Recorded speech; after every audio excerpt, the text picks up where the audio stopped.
Ethical principles are important and significant in an information technology settings because IT can speed up your processes, and if there are inefficient steps or there are even unintentional abuses in your processes, then your efficiency can lead to making chaos quickly. One of the moral principles is Kant's categorical imperative. Many say that it is an extension of the golden rule, which is do others what you want them to do to you, or don't do others what you don't want them to do to you. And categorical imperatives is an extension in the sense that it is a generalization saying that if something is not right being done by anyone, then it shouldn't be right being done by any person. I mean, if something cannot be done by everyone, so anyone in the sense that it can be anyone in the society, then it is not right, it cannot be done by anyone in the sense that any single person shouldn't do it if it is not allowed to, or if it allowed to everyone. Or if it is something that if you let everyone do it, then it causes harm. But maybe if it is done by only one person, then it still not makes much damage. An economic analogy is the tragedy of the commons. When you overuse resources you don't need to pay for. For example, the quality of air goes bad because your behavior as a single person doesn't change it too much. But if everyone behaves the same, then you just pollute too much together. And polluting is maybe one of the most plausible examples. So if you just throw something away, if you litter on the street, then if you are the only one, it doesn't make much harm. Someone can just pick it up, or even if people leave your litter on the street, then maybe it just doesn't really count, doesn't really matter. We can just look another direction, just step over and make our day the same way. But if everyone litters, then you just have too much garbage on the street.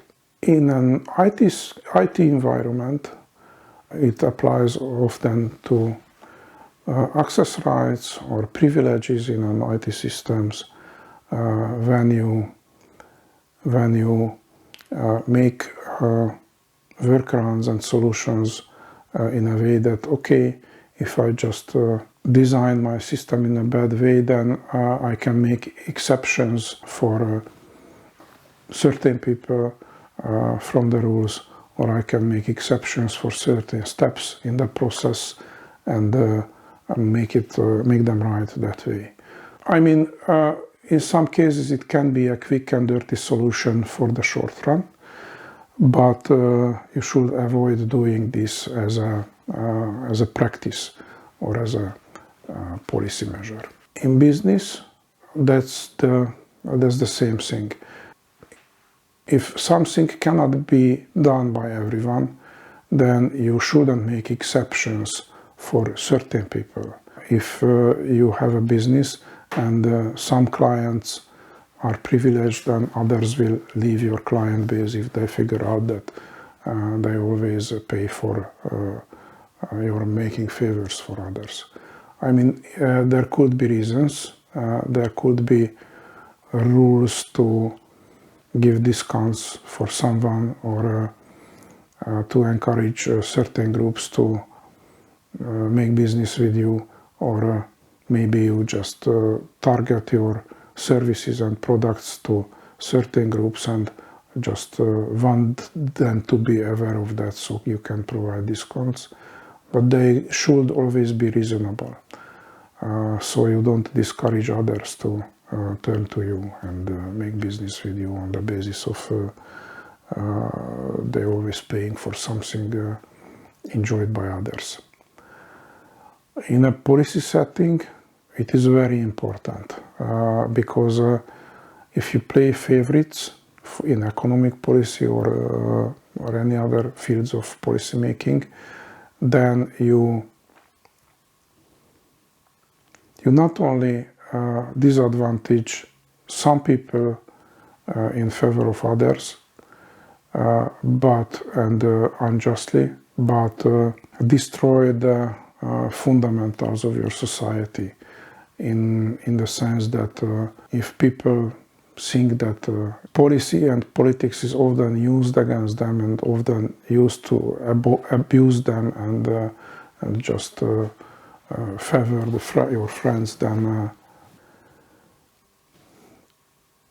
even if they cannot replace you on the short run, they will be more and more eager to do so.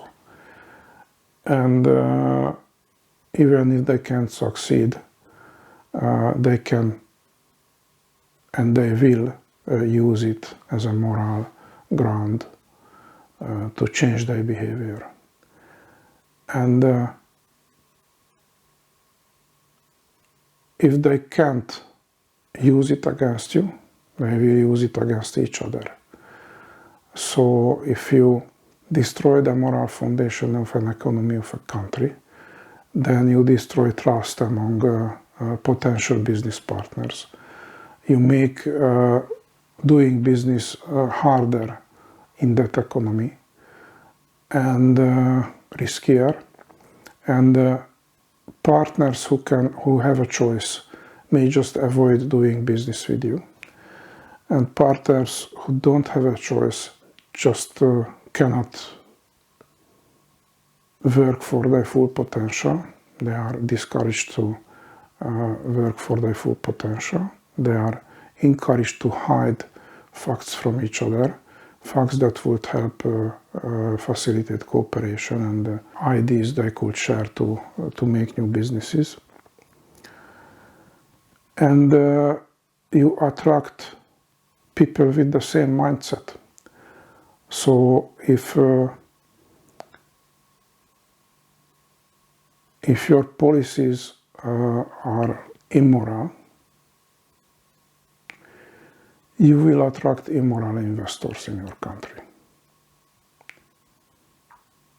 Because all of those who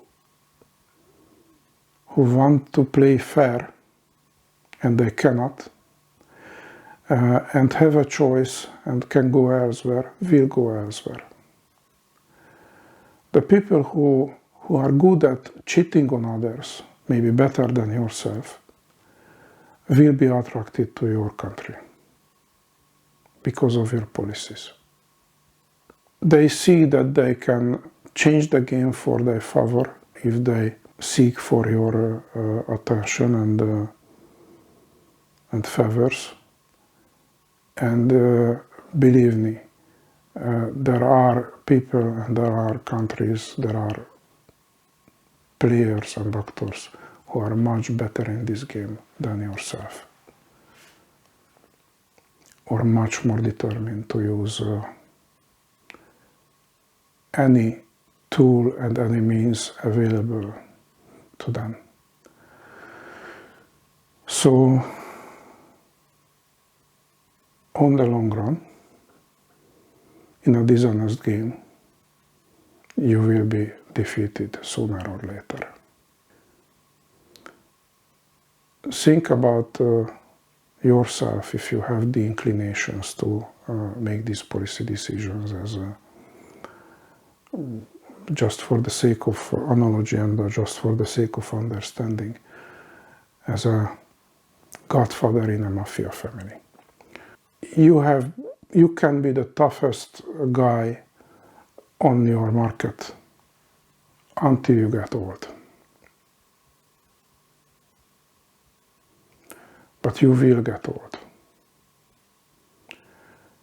And maybe the new generation will not be as tough as you was in their age, but they will be tougher in the middle ages than you will be in your old age.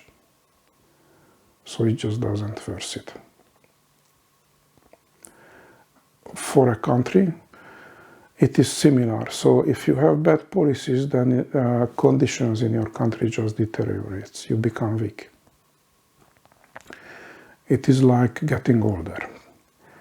And when you are weak, you might be the toughest guy in the block when you started. But as time goes, you get weaker and weaker, and just emerging strong men in your area just take over. So that is the significance of the categorical imperative in IT and business and policy making. I just provided a few examples, and maybe I am not even the best in this, but I think it is important enough to call your attention to this moral principle.